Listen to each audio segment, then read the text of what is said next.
Somewhere out here in the Badlands of Pakistan's northwestern frontier province, Osama bin Laden is still plotting against America. Indeed, there is no more fertile ground for the global jihad than this rugged terrain. Here, boys are indoctrinated from a young age.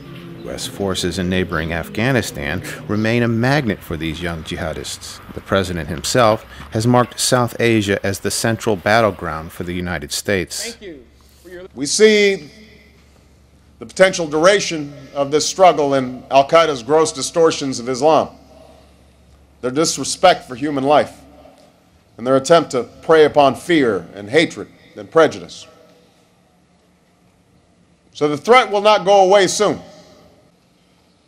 Though we have had more success in eliminating al-Qaeda leaders in recent months than in recent years, they will continue to recruit and plot and exploit. This Pakistani schoolmaster says that Taliban and al-Qaeda fighters arrive here on R&R from Afghanistan to instruct his students in religious diktats and battlefield tactics. As early as 2002, the U.S. government vowed to help Pakistan overhaul its often militant educational system, but war got in the way. More and more U.S. resources have been pumped into helping the Pakistani army fight a growing insurgency of its own. That insurgency feeds off of and helps to fuel the fighting in Afghanistan.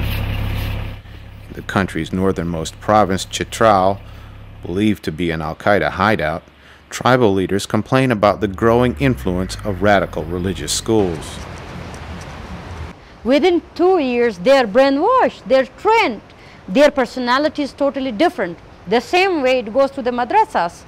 And if I send my child, or if you send your child, if anybody, any human being, send their child to those madrasas, they are brainwashed. Education by rote is no doubt a hard bone to crack. Young boys are subjected to outlandish conspiracy theories and reasons to hate the United States. This militant leader, Muhammad Alam, says that the 9/11 attacks in the United States were orchestrated by Jewish Americans to provide a pretext for the U.S. invasion of South Asia.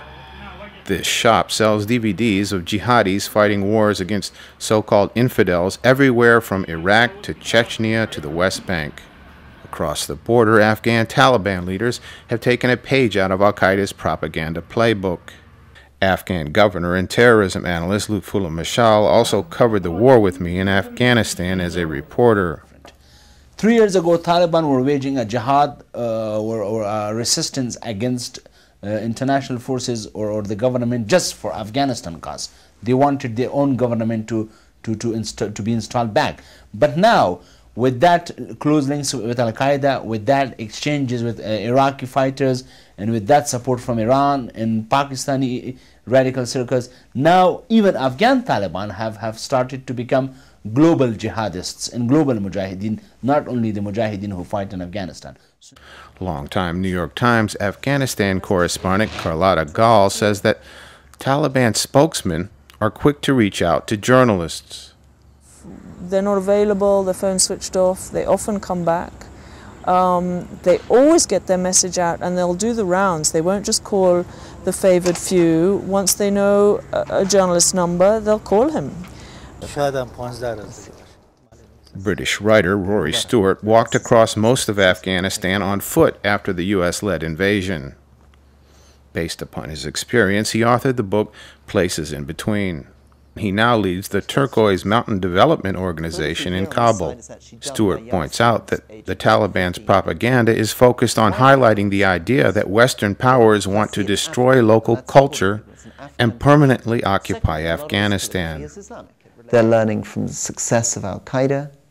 They can cut videos which will jump quite happily from pictures of the Twin Towers through to black and white stills of the British in the 19th century, back to pictures of frat parties in New York, in order to give people the generic sense that what they're fighting for is cultural purity and honor against corruption and materialism. The Taliban has little to offer Afghans, but its leaders can still point their finger at a growing U.S. military presence. The only card that the Taliban really have to play is a card that we give them. It's the card of being able to present themselves as fighting against foreign occupation. The United States has been slow to realize this because, of course, the United States is itself a revolutionary country. It believes in freedom. It sees itself as an opponent of colonialism. It's very, very difficult for the United States to understand that many people around the world now perceive it as an imperial colonial power trying to occupy them, because that is not the intention of the United States. U.S. strategy is adapting, however. The Obama administration's approach is aimed at isolating the Taliban and dividing Afghans from global-minded jihadists. The push is part of an overall American exit strategy and an implicit U.S. promise not to occupy Afghanistan. To this end, a surge of U.S. forces across the country is focused on institution building and developmental outreach. Yet even U.S. naval and Army engineers admit that the U.S. Provincial Reconstruction Teams, or PRTs, are often perceived as having ulterior motives. Well, I think there's people that do say we have other reasons for building the roads, but as far as the PRT is concerned, it's always been about connecting the people with the government, with the commercial sectors, with healthcare and education. Unfortunately, because we are military, people see it as us trying to further our roads so we can push into areas and maybe fight with the insurgents. Afghans are often perplexed by the disconnect of heavy weaponry employed to push small-scale economic and social development schemes.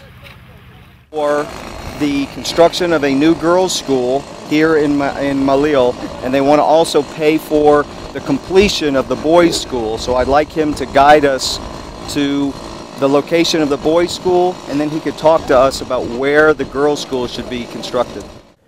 People are saying, looking at soldiers turning up, excuse me, you're telling me that you have flown 10,000 miles and you've turned up in my village in body armor, in a tank, and we're trying to kill you, and you're telling us that you've just come here to build a girls' school. I'm sorry, I don't believe it. So it's a little bit like the scene in Mars Attacks, where these green men from Mars are flying around in spaceships above the population saying, we come in peace, and start shooting up the population on the ground every time they say it.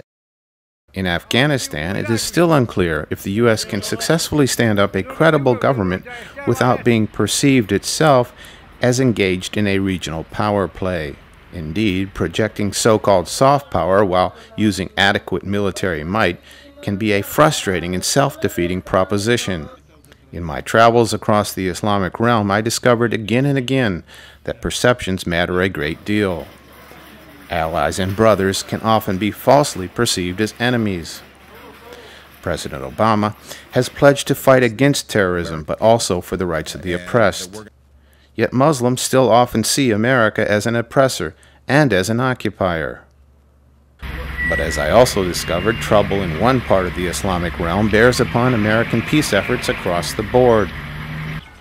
President Obama has articulated America's goodwill and defined a new course of action. To this end, he has committed American blood and treasure. Whether peace will be his reward, however, is far from certain.